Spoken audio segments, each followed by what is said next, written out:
Hello दोस्तों, मैं मुख्तार सिंह आज आपके सामने एग्रीकल्चर क्लासिफिकेशन के ऊपर बात करेंगे। आपको पता है, ये जो टॉपिक है हमारा एग्रीकल्चर क्लासिफिकेशन, जो डार्विन विटल्सी के द्वारा दिया गया है, बहुत ही मोस्ट इम्पोर्टेंट टॉपिक है। चाहे आपका यूजीसी का एग्ज़ाम हो, चाहे आपका एचपीएससी, आरपीएससी, या यहाँ तक कि मैं कहूँ यूजी या पीजी के जो रेगुलर कोर्सेज हैं, उनके अंदर भी एक जो आपका क्वेश्चन है, या मेरा कहने का मतलब एग्रीकल्चर क्लासिफिकेशन में बेहद ही कारगर साबित होता है। इसके बारे में हमने क्या पढ़ना है, मैं आपको इसको समझाने से पहले कुछ बातें बता देता हूँ। जो डार्विन विटल्सी है, उन्होंने जब एग्रीकल्चर क्लासिफिकेशन दिया था 1936 में, 1936 में, तो उन्होंने सबसे पहले कुछ बातें सोची थी कि इस पूरे वर्ल्ड के अंदर जो एग्रीकल्चर की जाती है वो कुछ बातों के ऊपर आधारित है। कुछ बातों का मतलब उसने कुछ आधार माने, जैसे कि हम कह सकते हैं क्रॉप कॉम्बिनेशन यानी फसल संयोजन। उसने कहा कि बहुत सारा ऐसा एरिया है, हमको ये पता है कि अगर ये फसल नहीं अच्छी हुई तो इसके साथ ये फसल हो सकती है। जैसे कि हम कई बार देखते हैं बाजरा और गंवार, या आप कह सकते हो गेहूं और सरसों। इस तरीके से फसलों का एक कॉम्बिनेशन होता है। ऐसे इसने लिया मेथड एंड टेक्निक्स कि बहुत सारा ऐसा एरिया है इस वर्ल्ड के अंदर जहां पर एग्रीकल्चर को करने की मेथड और टेक्निक्स अलग अलग हैं। कहने का मतलब है बहुत सारा ऐसा एरिया है, बहुत सारे ऐसे डेवलपिंग कंट्री हैं या अंडर डेवलपिंग और डेवलप्ड कंट्री हैं जहाँ पे एक तरफ तो बहुत ही अच्छी HYV सीड्स का प्रयोग किया जाता है, हाई यील्डिंग वेराइटीज, यानी बहुत ही अच्छे किस्म के खाद बीज का प्रयोग किया जाता है, जबकि कई जगह आपका क्या होता है, बहुत ही लो क्वालिटी के फर्टिलाइजर या HYV, जो मेरा कहने का मतलब आपके खाद बीज स्प्रे का प्रयोग किया जाता है। इसी तरीके से कुछ एरिया ऐसा भी है जहां पर एग्रीकल्चर इस वे से की जाती है कि यहाँ पर लेबर ज्यादा यूज होती है या आपका कैपिटल ज्यादा यूज होती है। आपको पता है कुछ ऐसी फसलें हैं जैसे कि गन्ना, स्टार्टिंग से लेके एंडिंग तक, धान की बात करें स्टार्टिंग से लेके एंडिंग तक बहुत ज्यादा लेबर की जरूरत होती है। किंतु कुछ ऐसी फसलें हैं जहाँ पे आपका क्या होता है, कैपिटल की बहुत, कैपिटल मीन पूंजी की बहुत ज्यादा आवश्यकता होती है, जैसे आज पोली फार्म जैसे एग्रीकल्चर की जा रही है। तो इस तरीके से ये क्या कहना चाहते हैं कि 5 बेस माने गए थे, वो भी हमने पढ़ने हैं। और उन 5 बेस को मान के पूरे इस वर्ल्ड के ऊपर इन्होंने कितना 13 तरह की एग्रीकल्चर बताई थी, 13 तरह की कृषि बताई थी, जो आपने ध्यान रखना है। मैं एक बार मोटे तौर पे उनमें से 5-7 का एक बार नाम बताता हूँ, आपको थोड़ा सा ध्यान रहे। जैसे भूमध्य सागरीय कृषि, ठीक है, शिफ्टिंग एग्रीकल्चर स्थानांतरित कृषि, रूडिमेंट्री एग्रीकल्चर जिसको स्थानबद्ध कृषि बोला जाता है, कॉमर्शियल ग्रेन फार्मिंग व्यापारिक अन्न उत्पादन, या कॉमर्शियल लाइव स्टॉक यानी व्यापारिक पशुपालन, या commercial grain farming and live stock, या आपका प्लांटेशन। इस तरीके से 13 तरह की एग्रीकल्चर है, उनके ऊपर हमने बात करनी है। मैं आपको सभी बातें बताने की कोशिश करूंगा जहां जहां से एग्जाम में कम्पिटेटिव एग्जाम में पूछे गए हैं और आपके यूजी पीजी लेवल में पूरा बड़ा क्वेश्चन ये आपका आता है। तो पूरा ध्यान से देखना है आपने इसको। देखिए, पहले मैंने बताया है कि इस क्लासिफिकेशन को किस नाम से जाना जाता है, एग्रीकल्चर क्लासिफिकेशन कहा जाता है, यानी कृषि का एक वर्गीकरण जो बताया गया था डार्विन विटल्सी के द्वारा, वो हम बात कर रहे हैं। ठीक है, कब बताया गया था आपका 1936 के अंदर। ध्यान रखना, पेपर में आया हुआ है कि agriculture classification by Whittlesey in which year publish, तो 1936। इसके बाद में देखिए इसने कुछ आधार माने थे, जो 5 है, जो आपके यूजीसी एनटीए नेट में बहुत ही महत्वपूर्ण होते हैं। क्रॉप कॉम्बिनेशन, ध्यान रखना। सेकंड है आपका क्रॉप प्रोडक्टिविटी, क्योंकि बहुत सारा ऐसा एरिया है जहाँ पे फसलों को इस वे से उगाया जाता है कि ये फसल कितना प्रोडक्शन हो रहा है। जैसे कि अगर किसी फसल का प्रोडक्शन बहुत कम होता है तो उस फसल का प्रोडक्शन कम होता है तो उस फसल को कम उगाया जाता है। अगर जिस फसल का प्रोडक्शन बहुत ज्यादा होता है उस फसल को ज्यादा उगाने की कोशिश की जाती है। तो क्रॉप प्रोडक्टिविटी। तीसरा है लेबर एंड कैपिटल इंटेंसिटी, यानी कुछ फसलें ऐसी होती हैं जहां पे आपकी लेबर यानी श्रम और पूंजी की बहुत ज्यादा आवश्यकता होती है। और थर्ड पॉइंट, नेक्स्ट पॉइंट है consumption pattern of the production, कि कुछ फसलें ऐसी भी होती हैं इस पूरे वर्ल्ड लेवल पे ऐसी भी उगाई जाती हैं कि मार्केट में या इस फसल का इस मार्केट के अंदर उस एरिया के अंदर कितना यूज है, वो सब बातें ध्यान में रख के फसलें उगाई जाती है। कंजप्शन उपभोग कितना हो रहा है तो वो आपने ध्यान रखना है। ठीक है। टेक्निक्स एंड मेथड, तो बहुत सारी फसलें ऐसी होती हैं कि जो फसलें उगाई जाती हैं उनके अंदर किस तरह की टेक्निक्स अपनाई जा रही है, एज ए ट्रेडिशनल या मॉडर्न, तो वो आपको ध्यान रखने हैं, पेपर में पूछे जाते हैं। और ये सभी पांच के पांच बेस आपके किसके ऊपर आधारित हैं, वहां की फंक्शनल एक्टिविटी के ऊपर आधारित हैं। यूजीसी एनटी नेट में एग्जाम में आया हुआ है, ध्यान रखना। मोस्ट इंपोर्टेंट पॉइंट बनते हैं आपके, अगर आपने यूजी पीजी लेवल पे जब क्वेश्चन को कर रहे हो, अगर ये 5 पॉइंट आपने नहीं बताए तो भी आपका क्वेश्चन कोई अच्छा नहीं जाएगा, अच्छे मार्क्स नहीं मिलेंगे आपको। तो देखिए, अब मैं बात कर रहा हूँ जो आपके मेन जो 13 तरह की एग्रीकल्चर है, आपकी ध्यान रखना है आपने, टाइप ऑफ जो 13 टाइप की जो एग्रीकल्चर है। तो पहला लिखा है चलवासी पशुचारण, तो मैं इनको अब मैप के ऊपर एक्सप्लेन करता रहूंगा, आपने ध्यान रखना है। चलवासी पशुचारण, चलवासी पशुचारण का मतलब होता है nomadic herding. Nomadic herding mean यानी बहुत सारा ऐसा एरिया है, जैसे कि अगर देखा जाए तो वहां पर जो उनके जो पशु होते हैं, चाहे ऊंट हो, चाहे भेड़ हो, चाहे बकरियां हो, ठीक है, इस तरह के, तो वो एक सीजन के अकॉर्डिंग उनको घास चराने के लिए वो आपके एक स्थान से दूसरे स्थान पर चलते रहते हैं। एक ट्रांस ह्यूमेंस वाली प्रवृत्ति उनमें देखने को मिलती है। ट्रांस ह्यूमेंस मीन क्या है, ऋत्विक प्रवास। जैसे कि अगर मैं बात करूं इंडिया लेवल पे, जम्मू कश्मीर हिमाचल प्रदेश में गुज्जर बकरवाल है, गद्दी है, जनजाति है। राजस्थान की बात करूं मैं, भील है, बंजारा है। या मैं अगर अपने एरिया की बात करूं, जैसे कि हमारे राजस्थान से बहुत बड़ी मात्रा में गाय या भेड़ों के या ऊंटों के झुंड आते हैं, वो क्या है, नोमेडिक हर्डिंग है। ऐसे वर्ल्ड लेवल पे अगर आप देखोगे तो रुवाला बद्दू जो अरेबियन डिजर्ट में देखने को मिलते हैं। ठंडे क्षेत्रों की बात करोगे तो एस्किमो जैसे जो ट्राइब्स हैं वो आपके क्या है, नोमेडिक हर्डिंग में, क्योंकि ये आपका ठंडा क्षेत्र है, यहाँ पे एस्किमो जैसी मिलेंगी। और अगर मैं बात करूँ यहाँ का जो ये पोर्शन है, यहाँ पे आपका रुवाला और बद्दू मिलेंगे, और आपको यहाँ पे मैंने बताया गुज्जर बकरवाल, और यहाँ से हरियाणा राजस्थान की तरफ आपका बंजारा भील। इस तरीके से कुछ आपकी जो जनजातियां मिलती हैं वो नोमेडिक हर्डिंग का कार्य करती हैं। और ये आपकी देखा जाए मॉडर्न वे में नहीं आई है अभी तक, ट्रेडिशनल इनपुट का प्रयोग कर रहे हैं, ट्रेडिशनल तरीके से अपना जीवन जी रहे हैं। नेक्स्ट एग्रीकल्चर मैंने बताई है वाणिज्यिक पशुपालन। अब थोड़ा सा ध्यान रखना है, वाणिज्यिक पशुपालन का मतलब है कॉमर्शियल लाइव स्टॉक। अब माइंड में एक बात रखना आप, क्योंकि एक मैं लाइन बोलता रहूंगा, वो बार बार आपको कई तरह के एग्रीकल्चर में आपको काम आएगी। जैसे कि मैं आपको बता दूं, आपको पता होना चाहिए टेम्परेट ग्रासलैंड के बारे में, जैसे कि आपका पेरिज है, स्टेपिज है, लैम्बार्डी है, पुस्ताज है, ग्रीन चाको है, पंपास है, वेल्ड है, डाउन्स है, या मेरा कहने का मतलब पार्कलैंड है।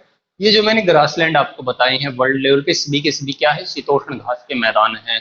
ये घास क्या है, बड़ी न्यूट्रिशियस ग्रास है। जहाँ पे न्यूट्रिशियस ग्रास होगी, पोषक तत्वों से युक्त घास होगी, वहां पे क्या होगा, वहां पे बहुत सारे जीव जंतु, या मेरा कहने का मतलब बहुत बड़ी मात्रा में पशु देखने को मिलेंगे। इसका मतलब जब घास पैदा हो सकती है तो वो प्लेन एरिया हो सकता है। प्लेन एरिया हो सकता है तो इसका मतलब घास भी अच्छी उगी है, क्या था, टेम्परेचर भी अच्छा हो, रेनफॉल भी अच्छा हो। जब इस तरह की वेजिटेशन हो सकती है तो वहां पे एग्रीकल्चर भी हो सकती है, और एग्रीकल्चर भी हो सकती है, घास भी हो सकती है, तो इसका मतलब पशुधन भी हो सकता है। तो ये आपको कई तरीके से आपको काम करेगा, देखना अब आप। तो वाणिज्यिक पशुपालन का मतलब है कि आपका कॉमर्शियल वे से भी पशुओं को पाला जाता है, ये भी एक एग्रीकल्चर है। तो मैं आपको बार बार बोलता रहूंगा, आपने ध्यान रखना है। ये प्रेरीज आ गया, यहाँ पे आपका यूरेशियाई क्षेत्र में आपका स्टेपिज आ गया, इटली का लेम्बार्डी आ गया, पुस्ताज हंगरी का आ गया, यहाँ पे आपका वेल्ड आ गया, यहाँ पे आपका ग्रीन चाकोर पंपास आ गया, और फिर यहाँ पे आपका डाउन्स आ गया, यहाँ पे आपका कैंटरबरी आ गया। इस एरिया में पशुओं को व्यापार के दृष्टि से पाला जाता है, जो कि विटल्स के अनुसार ये भी एक इनकी एग्रीकल्चर का हिस्सा है। नेक्स्ट है स्थानांतरित कृषि। स्थानांतरित कृषि, जिसको शिफ्टिंग एग्रीकल्चर या स्लैश एंड बर्न एग्रीकल्चर कहा जाता है, ये भी आपने ध्यान रखना है। ये स्थानांतरित कृषि होती क्या है, कुछ समय के लिए किसी एक जनजाति या एक समूह के द्वारा, क्योंकि वो पिछड़े हुए होते हैं, आपको मैं बता दूं, उनके पास कोई टेक्नोलॉजी नहीं होती, उनके पास वो इतनी नॉलेज नहीं होती, और इकोनॉमिकली बैक कमजोर होते हैं। तो क्या करते हैं, किसी एक क्षेत्र के ऊपर खेती बाड़ी करते हैं। खेती बाड़ी करने के बाद में वो कुछ समय तक वहां पे उपज लेते हैं, उसके बाद में उसकी प्रोडक्टिविटी कमजोर हो जाती है। प्रोडक्टिविटी कमजोर होते ही वो क्या करेंगे, उस क्षेत्र को छोड़ देंगे और अगले क्षेत्र पर खेती करने लग जाते हैं। यानी जो भी खरपतवार होती है, जो भी वेजिटेशन होती है, उसको काट के वो अपनी एग्रीकल्चर करते हैं उस तरह के रीजन पे। तो आगे अगला क्षेत्र ले लेते हैं 3-4 साल बाद में, तो उस तरह के एग्रीकल्चर को क्या कहा जाता है? शिफ्टिंग एग्रीकल्चर कहा जाता है, स्थानांतरित कृषि कहा जाता है। इसको स्लैश एंड बर्न या काटो और जलाओ कृषि भी कहा जाता है। पूरे वर्ल्ड लेवल में बहुत तरह की एग्रीकल्चर, शिफ्टिंग एग्रीकल्चर आपकी होती है। अगर मैं भारत की बात करूं, जैसे कि आपने सुना होगा नॉर्थ ईस्ट जो रीजन है भारत का, उत्तर पूर्वी राज्य है, वहां पे असम जैसा एरिया है, वहां पे झूमी, ठीक है। अगर हिमालय क्षेत्र में जाओगे तो वहां पे आपका खिल, अगर वेस्टर्न घाट पे जाओगे तो आपका क्या आएगा? कुमारी। ऐसे ही अगर आप श्रीलंका की तरफ जाओगे तो आपका क्या मिलेगा? चेन्ना। अगर आप कहीं जैसे मध्य अमेरिका में जाओगे मिल्पा, ठीक है। इस ऐसे ही मलेशिया की तरफ जाओगे लद्दाख, ठीक है। तो इस तरीके से वर्ल्ड लेवल पे बहुत तरह की एग्रीकल्चर की जाती है। जो स्थानांतरित कृषि का एक रूप है उसको क्या कहा जाता है? आपका शिफ्टिंग एग्रीकल्चर कहा जाता है। नेक्स्ट है आपका प्रारंभिक स्थानबद्ध कृषि। ये कृषि कौन सी होती है ये भी आपने ध्यान रखना है। प्रारंभिक स्थानबद्ध कृषि का मतलब है कि कि वो लोग आर्थिक और वैज्ञानिक दृष्टि से तो पिछड़े हुए हैं, परंतु इसमें जमीन या खेत आपको हो वही रहता है, खेत वही रहता है, किंतु उसके अंदर जो टेक्निकल इनपुट यूज किए गए हैं वो आपके सभी के सभी क्या हैं? वो आपके ट्रेडिशनल हैं, जो आज से 20-30 साल पहले हम करते थे। बैलों से जुताई करना, ऊंटों से जुताई करना, या कोई मैकेनिज्म नहीं था हमारे पास, मशीनीकरण नहीं था, तो उस तरह की जो आज से 10-20 साल पहले हम एरिया का, या मेरा कहने का मतलब हरियाणा, पंजाब, यूपी, इस एरिया में इसी तरह की एग्रीकल्चर होती थी, किंतु आज वो मॉडर्नाइजेशन में एग्रीकल्चर कर रहे हैं। तो आपने ध्यान रखना है स्थानबद्ध कृषि क्या होता है। नेक्स्ट है धान प्रधान और धान विहीन, दो तरह की एग्रीकल्चर है, ध्यान रखना। जो मॉनसूनल रीजन है यहाँ पे रेनफॉल बहुत ज्यादा है, टेम्परेचर भी अच्छा है, रेनफॉल भी बहुत ज्यादा है, और आपकी फर्टाइल लैंड है, तो यहाँ पे आपका क्या हुआ? धान प्रधान कृषि आपकी होगी। जबकि ध्यान रखना जहाँ पे रेनफॉल कम होता है, आपका आपने मान के चलना है 23.5 डिग्री से ऊपर, 35 डिग्री से नीचे, इसके जो अंदर का जो भाग है, ये अंदर वाला जो भाग है, यहाँ पे मोटे अनाज होते हैं, धान। क्यों? क्योंकि रेनफॉल कम है, टेम्परेचर हाई है, precipitation is very less and temperature is high, तो इसलिए आपका 23.5 डिग्री से ऊपर, 35 डिग्री से नीचे, यानी शीतोष्ण क्षेत्र है परंतु अंतर महाद्वीपीय है, उस क्षेत्र में आपका क्या रहेगा? धान विहीन।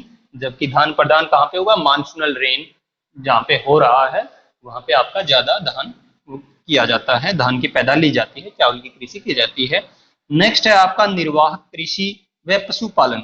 इसने कहा है कि निर्वाहक, ध्यान रखना, इसने कहा subsistence agriculture and live stock. अब आपको पता है कि ऐसा एरिया जहां पर एग्रीकल्चर को और पशुओं को इस वे से पाला जाता है कि सिर्फ उनका ही गुजर बसर होता है, तो वो आपने ध्यान रखना है। यानी नाम से पता चल रहा है आपका बैकवर्ड एरिया होगा। बैकवर्ड एरिया होगा तो आपका क्या होगा? ट्रॉपिकल एरिया, सारा का सारा आपका ऐसा है ट्रॉपिकल एरिया, ठीक है। ये आपका ट्रॉपिकल एरिया है, सॉरी ये, हाँ ऊपर में मैं आपको बता दूंगा, ये आपका ट्रॉपिकल या आपका जो इक्वेटोरियल रीजन है। एक तो आपने इक्वेटोरियल क्षेत्र लेना है इसमें। दूसरा, जितने भी अपोजिट क्लाइमेट है जहाँ पे या तो अति शीतलता है या अति उष्णता है, यानी बहुत ज्यादा गर्मी या बहुत ज्यादा ठंड है, या हद से ज्यादा वहां पे रेनफॉल होता है, हद से ज्यादा टेम्परेचर होता है, वो सभी एरिया आपका क्या कहलाएगा? निर्वाहक कृषि व पशुपालन। क्योंकि यहाँ पे एग्रीकल्चर भी इतनी ही होती है, एग्रीकल्चर का प्रोडक्शन की सिर्फ निर्वाह ही होता है, और पशुओं को भी इसी वजह से पाला जाता है कि वो उससे दूध, मांस, मिट्टी से अपना जीवन यापन कर रहे होते हैं। नेक्स्ट पॉइंट है आपका वाणिज्यिक वाणिज्यिक फसल व पशुपालन। देखिए उसके अपोजिट आ गया बिल्कुल, क्योंकि अभी हमने पढ़ा कि निर्वाहक पशु और आपका फसल था, इसमें वाणिज्यिक पशु एवं फसल। तो इसमें आपने देखना है कि पशुओं को और एग्रीकल्चर को इस वे से पाला जाता है कि वो व्यापार करें। अब बात कहाँ पे आएगी? वो क्षेत्र जो आपका शीतोष्ण में है, शीतोष्ण का वो क्षेत्र जहाँ पे ग्रासलैंड मैंने बताए थे आपको, चाहे लेम्बार्डी हो चाहे स्टेपिज हो, यहाँ पे मैंने प्रेरीज बताया था, यहाँ पे इटली में लेम्बार्डी बताया था, उस्ताद हंगरी, ठीक है। और आपका जो यूरेशियाई क्षेत्र है इसमें स्टेपिज, और आपका अगर देखा जाए हमारे भी जैसे बुग्याल या आपका गुलमर्ग, सोनमर्ग, कानमर्ग, ये ग्रासलैंड है जो जम्मू कश्मीर की तरफ मिलते हैं।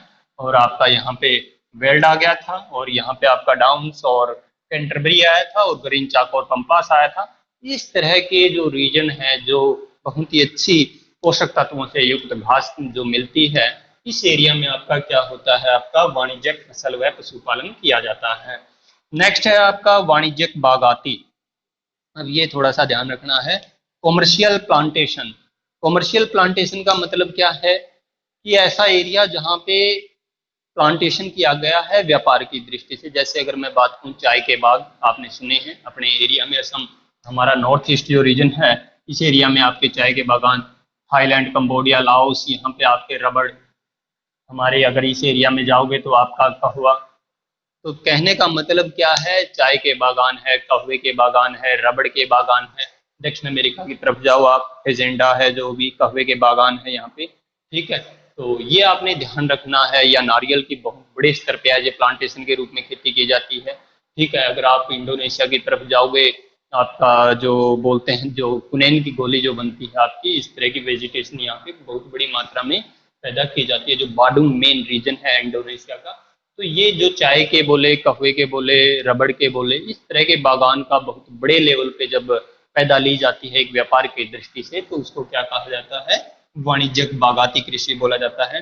नेक्स्ट है वाणिज्यिक दुग्ध उत्पादन। अब ध्यान रखना, वाणिज्यिक दुग्ध उत्पादन बिल्कुल अलग से बनाया है इन्होंने, कॉमर्शियल डेयरी फार्मिंग। अब ध्यान रखना, कॉमर्शियल यूजीसी एनटीए नेट में एग्जाम में पूछा गया था। वैसे तो देखिए कॉमर्शियल डेयरी फार्मिंग बोला है, ध्यान रखना। इसमें क्या आएगा, इसके अंदर दो देश मेन है, जिसमें एक न्यूजीलैंड है और एक डेनमार्क है आपका फेमस है। किंतु फिर भी मैं आपको बता दूं, ये फेमस है, दोनों टॉप हैं पर कैपिटा अगर निकालोगे तो न्यूजीलैंड और डेनमार्क।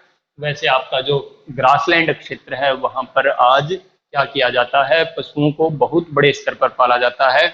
मास पैकेजिंग के लिए जाने जाते हैं, जैसे आपका ग्रीन चाको, कंपास, अर्जेंटीना या ब्राजील का कुछ क्षेत्र, या आपका, मेरा कहने का मतलब प्रेरीज, वेल्ड, डाउन्स, जो भी आपने पढ़ा है वो सभी का सभी। और नेक्स्ट है हमारा वाणिज्यिक अनुत्पादन। वाणिज्यिक अनुत्पादन का मतलब है कॉमर्शियल ग्रेन फार्मिंग। जैसे मैं अगर बात करूं, जैसे ऑस्ट्रेलिया है, ऑस्ट्रेलिया के अंदर क्या है, सिर्फ 4% लोग ही एग्रीकल्चर करते हैं, और फिर भी वो बड़े स्तर पर निर्यात करते हैं। क्योंकि वहां पे अगर देखा जाए, जो पर येल्ड, अगर मेरा कहने का मतलब है प्रति हेक्टेयर जो उत्पादन है वो बहुत ज्यादा है, जबकि जनसंख्या वहां पे कम है, तो वहां पे कंजप्शन कम हो पाता है, तो वो निर्यात करते हैं। और टेक्नोलॉजी वाले डेवलप्ड कंट्रियों में शामिल है, ऑस्ट्रेलिया जैसे, अमेरिका जैसे देश हैं, इनमें पर हेक्टेयर के हिसाब से बहुत ज्यादा उत्पादन होता है। जबकि भारत जैसा देश है, हमारे 64% से ज्यादा लोग कृषि में, प्राइमरी एक्टिविटी में लगे हुए हैं, एग्रीकल्चर में लगे हुए हैं, किंतु हमारे फिर भी हमें आयात करना पड़ता है। उसका कारण क्या है, हमारे कंजप्शन बहुत ज्यादा है, ठीक है, यानी उपभोग बहुत ज्यादा है। इसलिए आपका क्या रहेगा, ध्यान रखना, जो विकसित देश हैं, और विकसित देश जो भी हैं आपको पता है उनकी क्लाइमेट अच्छी होती है, वो टेम्परेट रीजन में होते हैं, या मेरा कहने का मतलब हाई लैटिट्यूड में देखने को मिलते हैं। क्लाइमेट ने उनको सपोर्ट किया है, तो ऑस्ट्रेलिया है, अमेरिका है, या आपका, मेरा कहने का मतलब हंगरी है, इटली है, या आपका अर्जेंटीना है, या आपका साउथ अफ्रीका है।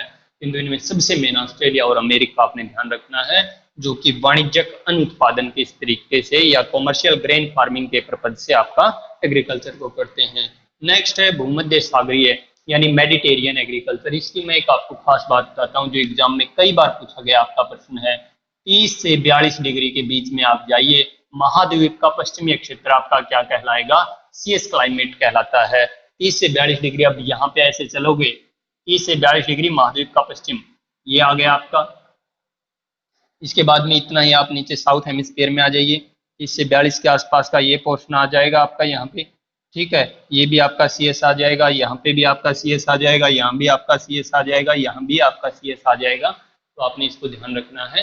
तो इस तरीके से आपका यहाँ पर क्या रहेगा, भूमध्य सागरीय कृषि की जाती है, जिसको आपको पता है यहाँ पर गर्मियों में सूखा पड़ता है, सर्दियों में बारिश होती है, इसलिए यहाँ पर खट्टे फलों की कृषि की जाती है, यानी सिट्रस फ्रूट के लिए जाना जाता है ये रीजन। आपसे पूछा जा सकता है सीएस क्लाइमेट कहाँ पर मिलती है, महाद्वीपों के पश्चिम में 30 से 42 डिग्री अक्षांश के बीच में। नेक्स्ट है आपका विशिष्ट सब्जी एवं फल उत्पादन। ये एक आपकी इस तरह की कृषि होती है, आपको बता दे कि जो आपके प्रत्येक देश प्रदेश के वो सभी क्षेत्र जो एक एज ए सीबीडी का काम करते हैं, सेंट्रल बिजनेस डिस्ट्रिक्ट का काम करते हैं, क्योंकि आपको पता है इसमें आया है विशिष्ट सब्जी व फल उत्पादन, आपको पता है इसमें फ्लोरिकल्चर भी आता है, सभी तरह की एग्रीकल्चर आती है। और इसमें क्या रहेगा आपका कि फसलों को इस तरीके से, या मेरा कहने मतलब एग्रीकल्चर में ऐसी ऐसी चीजें डाली जाती हैं, जैसे सीबीडी में मैंने कहा कि फ्लोरिकल्चर है, वेजिकल्चर है, क्योंकि आपको पता है चाहे एक छोटे डिस्ट्रिक्ट लेवल पे शहर हो, आपका स्टेट लेवल पे हो या आपका नेशनल कैपिटल हो, उनके अंदर इस तरह की चीजों का कंजप्शन बहुत ज्यादा होता है। तो ये हर देश प्रदेश में आपकी होती है, सीबीडी के आसपास आपकी एग्रीकल्चर देखने को मिलती है। तो इस तरीके से ये 13 टाइप थी इसकी, 5 इसके मेन बेस थे, और ये कब आया है ये आपने इसके ऊपर बताया गया है। मैं उम्मीद करता हूँ आपको ये पूरा समझ में आ भी गया होगा। अगर आपको कहीं भी कोई समस्या आती है तो कमेंट बॉक्स में आप हमसे क्वेश्चन जो भी आपके रहते हैं वो आप क्लियर कर सकते हैं। Thank you. जय हिंद, जय भारत।